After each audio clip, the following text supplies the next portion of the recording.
আমাদের হাতে এটা কি বলতো? চকলেট। এখন আমরা বাংলায় কি বলি? এটি একটি চকলেট। এখন এইটাকে আমরা ইংরেজিতে শিখব। ধরো তোমার হাতে একটা, তোমাদের অনেকের হাতে চকলেট আছে এবং অনেকে খেয়ে ফেলছো, তাই না?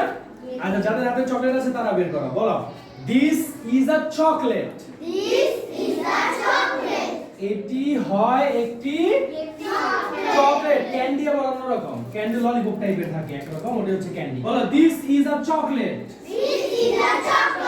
এটা একটি চকলেট।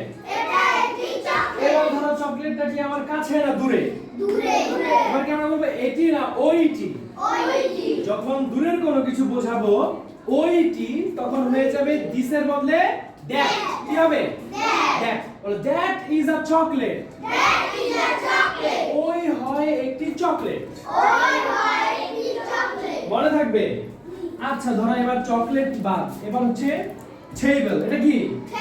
টেবিল। এবার টেবিলটাকে আমার কাছে না দূরে? তাহলে দিস হবে না দ্যাট হবে?